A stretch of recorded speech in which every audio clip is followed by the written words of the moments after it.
Hello, time for chapters 11 and 12 of Hannah and the Angels. Before I get started, I want you to think to yourself for a quick moment, what has happened so far? Summarize it for yourself, 2 or 3 sentences, doesn't have to be very long. If you need to, pause the video, go back and watch other videos, because I want to make sure you remember everything that's happened, okay? I will be here waiting, as long as you pause me. Okay, chapter 11, Hot Peppers and Magic Eyes. Abuelita is special eyes, Louise told me as the two of us strolled through the cemetery with our plates of food. She sees the people who are visiting tonight. What? Do you mean dead people? I choked on a tiny orange pepper. Louise smiled at me. You're a funny person, Hannah, he said. You think Abuelita is seeing ghosts, don't you? Well, isn't she? I asked. My voice came out all weird. My eyes were getting watery. It must have been the pepper. No, Louise insisted. It's hard to explain. This isn't creepy haunted house stuff. We're remembering the people we loved. El Dia de los Muertos is a happy and wonderful time. Here's a picture that Hannah drew of what she was eating. I want you to think for a quick second, does any of that look like stuff that you eat? Because when I look at it, all I can think of is yum tamales. Right, I stuttered. I was trying really hard to speak normally. Something seemed to be very wrong with my face. Well, think about your angels, Louise said. They're not scary or spooky, right? You know them, and I'm sure they don't have bodies either. I wasn't sure this conversation was making much sense. Actually, it wasn't a conversation at all. I tried to talk, but no words came out. Tears were streaming down my face, and I couldn't feel them on my skin. My mouth was screaming with fiery pain. You ate a hot pepper, Hannah, said Louise calmly. I'll go get you a tortilla. I reached for Luis's arm, wanting to tell him I needed water, not a tortilla, but I couldn't speak. He had already left. I dropped down under a tree and fanned my mouth with my hand, trying to cool down the heat. That didn't help one single bit. I pinched my lip. It was dead, paralyzed, no feeling at all. Here, Hannah, said Louise, coming back with a tortilla. This will take the heat out of the pepper. I still wanted to ask for water, but forget it. All I could do was whine or grunt. I chomped down on the tortilla, but something else was wrong with me. It couldn't have been the pepper. I'd had hot peppers before. This was something fatal, and I needed a doctor. Anyway, Louise continued, ignoring my writhing, the spirits visit my grandma all the time. They come into her kitchen and talk to her while she's cooking. They come into her dreams and tell her stories. I couldn't listen. I couldn't help it. I was fighting for my life. Didn't Louise see that? I needed the fire department to come and hose me down. You'll be okay, Louise said. The heat will die down soon. I tugged at Louise's sleeve, my face soaked with pepper tears. I must have looked at my dog Frank when he's pleading for something, and I act like whatever he wants is no big deal. Must be frustrating to be a dog and not be able to talk. Water! I finally managed to blurt out. The word came out like a squeaky note on a trumpet. This is Hannah. This is what she feels like at this moment. She's freaking out. And this is a picture of her dog, who she now feels like. No, you don't want water, said Louise sympathetically, patting me on the head. The same way I pat Frank on the head, I thought. He must hate me when I do that. Water will only make the burning worse, Louise added. I whimpered. Louise got me another tortilla. I shoved it in whole. After a while, I started to feel my mouth again. It was like I'd been to the dentist and he'd given me a shot to deaden all the nerves. It took a long time for all the feeling to come back. Whoa, I said hoarsely. That pepper was tiny, but it sure packs a wallop. Kind of like you, Hannah, Louise teased. Very funny, I said crossly. I stood up and looked around the cemetery. I noticed that Abuelita was sitting by Esperanza's grave, talking to herself. But Luis wasn't listening. A strange look had glazed over his eyes. He was staring off into the trees, like he was hypnotized. That was a really quick chapter 11, and I want you to think about this part. Hannah says, once she can start feeling herself again, whoa, that pepper was tiny, but it sure packs a wallop. And then Louise says to her, kind of like you, Hannah. Why do you think the author put that in there? What is it trying to tell us? How is Louise comparing the hot pepper to Hannah? And why do you think the author thought that was going to be a fun thing to put in the book? I'll read it again for you so you can think about it. If you want to, you can leave me a Flipgrid video about it. You can tell me. You can write it on the post that you'll have on Schoology, whatever you'd like, okay? Whoa, I said hoarsely. That pepper was tiny, but it sure packs a wallop. Kind of like you, Hannah, Louise teased. So think about how they go together. Now, chapter 12. An angel fight. When I looked over at the place where Louise was staring, I half expected to see a spirit. But I didn't. Abuelita waved me over just then. I walked up to Esperanza's grave, and Abuelita took my hands in hers again, just like she had in the church. Hannah's picture of holding Abuelita's hands.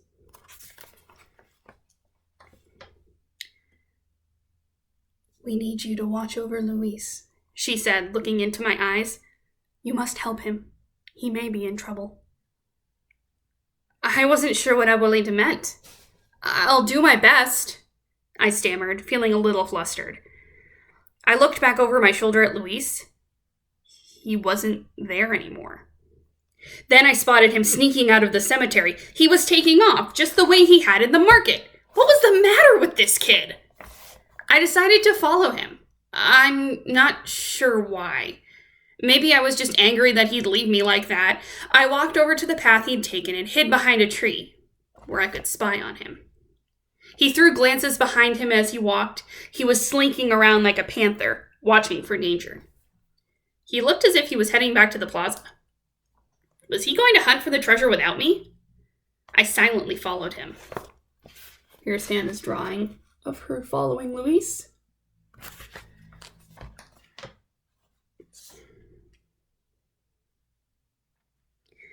The whole time, I swear I could feel Abuelita's eyes on me.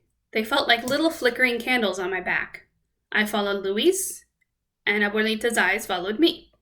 I felt them tracking me, even though I had left the cemetery and disappeared into the night. Should we tell her? I heard someone say.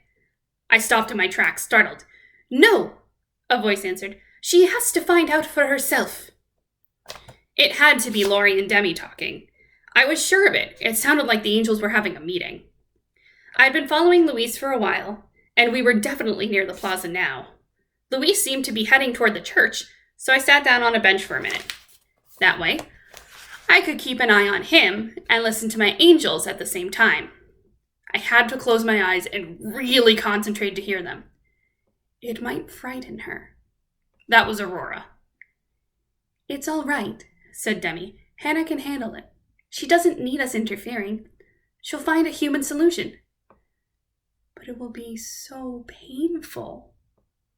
Aurora's voice trailed away. My eyes popped open again. Painful? Ouch! I did not like the sound of that one bit. Now that my eyes were open, I saw candles and flowers moving around in the dark, carried by other families on their way to the cemetery. The moon was full, and the stars were tiny, like fireflies in the sky. The problem was, with my eyes open, I could no longer hear my angels. Too much was going on in the real world. I checked to see if Luis was still in the plaza. He was just entering the church. I shut my eyes again. She must figure it out fast, said Lyra. Her voice was almost singing rather than talking. Otherwise, it will be too late. I'll send her a message, said L'Oreal. She has human guidance right under her nose, said Demi. Abuelita is 2 steps away. Hannah has to rely on people, not just us, you know. Lyra sighed sadly. It came out like a long note from a flute. It's not that bad, Lyra, said Demi. Give Hannah a little credit. She's very smart. We can't baby her all the time. Baby? I sat up a little straighter. But can she handle this without us? Asked Laurie. My eyes popped open again. I couldn't stand it anymore. Handle what? I cried. The angels didn't answer. Maybe they were too busy with each other, wrapped up in this high-level meeting. Maybe they didn't even know I was eavesdropping. Or maybe they were just plain ignoring me. Now it started getting louder. Somebody was furious. It was Demi, of course, my official guardian angel. She's the arguing type. Let Hannah handle it. I'm telling you. I'll jump in if she gets herself into serious danger. Demi snapped. She's in enough danger already, Aurora wailed. Sometimes you let things go too far, Demetriel. I agree, said Lori. I'm sending her a message right now. A written message could be intercepted, Aurora pointed out. I believe Lyra's talents are needed here. A musical message that others won't notice. Yes, Lyra agreed. I'm her guardian angel, shouted Demi. I think I know. Lyra's music swelled, drowning out the end of Demi's sentence. What a racket! I wanted to hear the rest of the argument and maybe get some hitting out this painful message, but I knew I had to check on Luis. I opened my eyes and my angel's voices went silent. There was no sign of Luis. He was probably still inside the church. I had to follow him, but I wanted to hear what the angels were saying, too. For another second, I shut my eyes. Sending her a message, and that's that, Lori was saying. Shouting, actually. No, I'm sending Lyra, said Aurora firmly, and that's the final word. Aurora is always in charge. Demi snorted. I had no idea angels did that. Lori mumbled an unhappy little tune under her breath. Lori mumbled unhappily under her breath, and Lyra hummed a little tune like she'd won. Somehow, I got the feeling that this angel fight wasn't over. I just hoped I wouldn't be bombarded soon with a bunch of confusing messages. On the other hand, some clue would be nice. I opened my eyes. I knew what to do now. Or did I? What should I do now? I might be in danger. I knew that much from the angels. But I wasn't going to wait around while the angels duked it out. I had to follow Luis. I couldn't just go waltzing into the front door of the church. I'd be too visible that way. I'd have to sneak around to the side, and I'd find another entrance. I jumped up for the bench and turned toward the plaza. It was almost time for action. Message or no message, angels or no angels. I would just have to get on with this mission. That's her on the bench. Now, those were two really short chapters. So I think it's only fair that we read chapter 13 as well. Chapter 13, Treasure Trouble. I made my way around the side of the church and peeked in one of the stained glass windows. The glass was colorful and kind of wavy. I couldn't see a thing. I moved to another spot and found a clear yellow sun that I could see through. But when I peeked in, I was shocked. Luis was sitting in a corner pew. Two men were in the pew behind him. One was tall, with a mustache. I'd never seen him before. The other man was short. He had a scarf flung around his neck. I almost stopped breathing because it was the snobby old professor. You guys remember that character? Think about how he treated Hannah. Do you think she's somebody he'd want to see?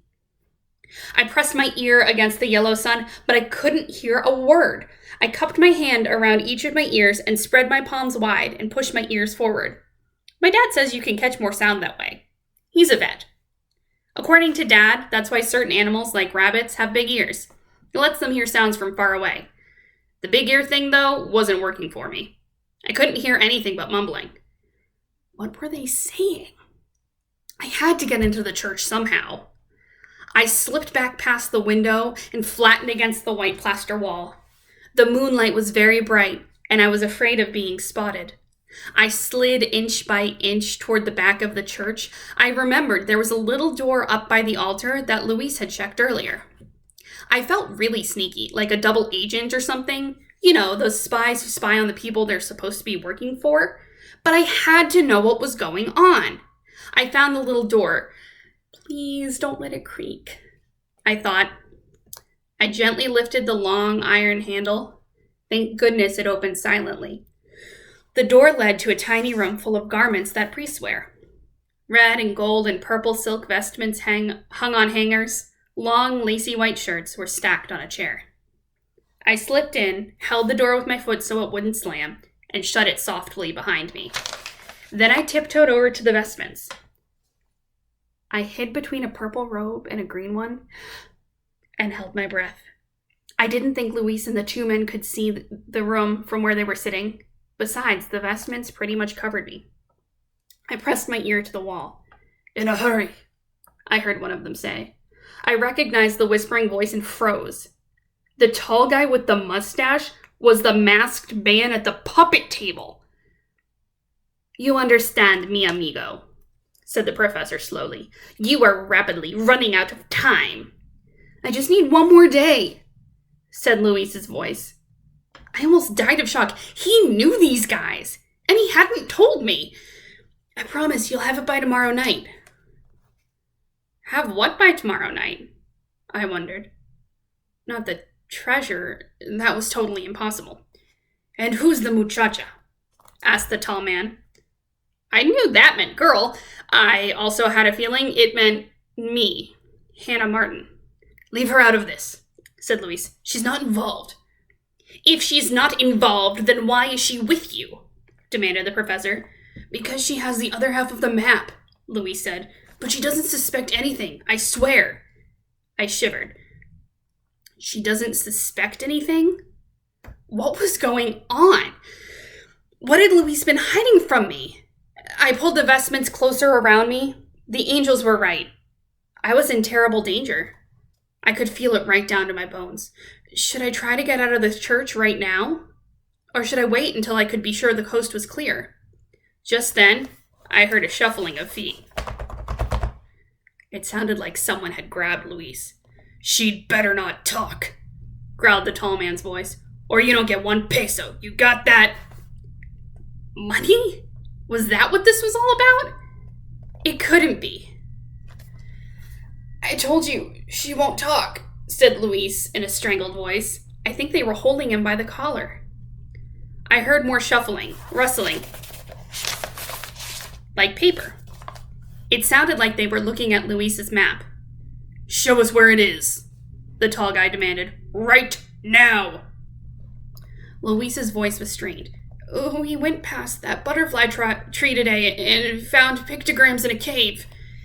"That's not what we asked," said the professor. "The question was, where is the treasure?" "I'm not sure yet," Luis stuttered. "That's why I need Hannah. Her half of the map has the rest of the clues in it." "Aha! Her name is Hannah," said the tall man. "No!" My whole body went cold. They knew my name now. "I told you to leave her alone," said Luis. I swear I didn't tell her anything." "We'll do whatever we have to do, won't we, Professor?" the tall man threatened, chuckling. "The treasure will be ours." "You won't have to do anything," said Luis. "You'll have what you want by this time tomorrow." How could Luis have lied to me?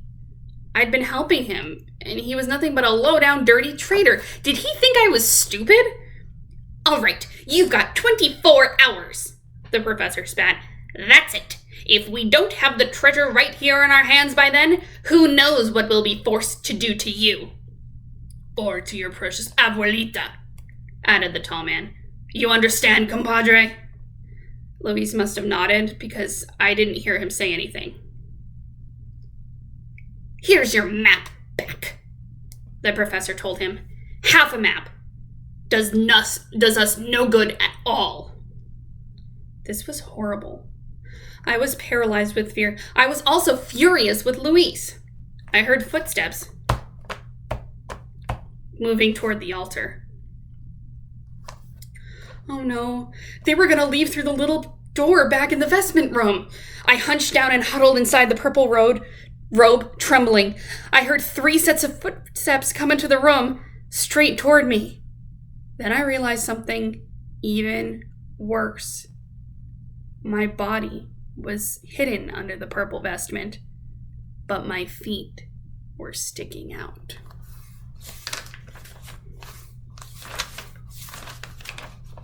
And that is where we're going to stop for today. I want you to think, use your visualization, use your prediction skills. What do you think is going to happen next? If she's hidden in a bunch of coats, so nobody can see her body, but her shoes and her feet are sticking out, do you think they're going to find her? If they do, what do you think is going to happen? How will she react? How will they react? Will they be safe? So you have your job for your 11th chapter and a job for your 13th. I won't give you something for 12 because it was really short. But you have your 2 assignments for today, and I can't wait to see what you think will happen. Because I read this book before, but not for a long time, so I don't really remember. So I'm excited to find out what you guys think. Okay, bye. Thank you for reading with me.